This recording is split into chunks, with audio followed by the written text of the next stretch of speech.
14 mai. Jean chapitre 8 versets 1 à 20. Quant à Jésus, il partit pour le mont des Oliviers. Mais le lendemain, il revint de bonne heure dans la cour du temple et tout le peuple se pressa autour de lui. Alors il s'assit et se mit à enseigner. Tout à coup, les spécialistes de la loi et les pharisiens freinèrent devant lui une femme qui avait été prise en flagrant délit d'adultère. Ils la firent avancer dans la foule et la placèrent bien en vue devant Jésus. Maître, lui dirent-ils, cette femme a commis un adultère. Elle a été prise sur le fait. Or, dans la Moïse nous a ordonné de lapider les femmes de ce genre. Toi, quel est ton jugement sur ces cas? En lui posant cette question, ils voulaient lui tendre un piège dans l'espoir de trouver quelque prétexte pour l'accuser. Mais Jésus se baissa et se mit à écrire du doigt sur le sol. Ils insistèrent, répétant leur question. Alors il se révéla et leur dit que celui d'entre vous qui n'a jamais péché lui jette la première pierre. Puis il se baissa de nouveau et se remit à écrire sur le sol. Après avoir entendu ces paroles, ils s'équirèrent l'un après l'autre, à commencer par les plus âgés, laissant finalement Jésus seul avec la femme, qui était restée au milieu de la cour du temple. Alors Jésus leva la tête et lui dit, « Eh bien, où sont donc passés tes accusateurs?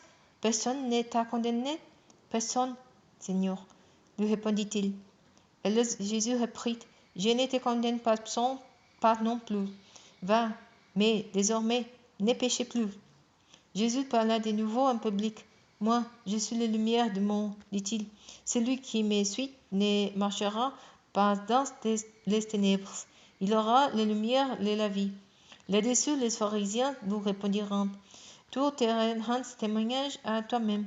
Ton témoignage n'est pas vrai. » Jésus leur répondit, « Oui, je me rends témoignage à moi-même, mais mon témoignage est vrai, car je sais d'où je suis venu et où je vais. Quant à vous, vous ne savez pas d'où je viens ni où je vais. Vous jugez selon des critères purement humains. Moi, je ne juge personne.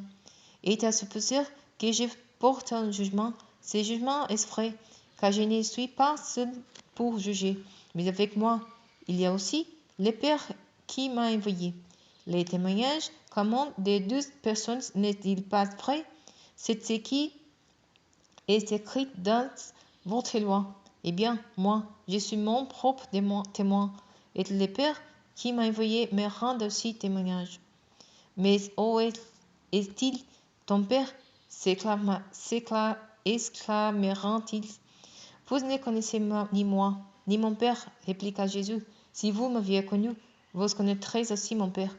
Juste par là ainsi, pendant qu'il enseignait dans le cœur du temple près des troncs à offrandes, et personne n'essaya de l'arrêter parce que son heure n'était pas encore venue.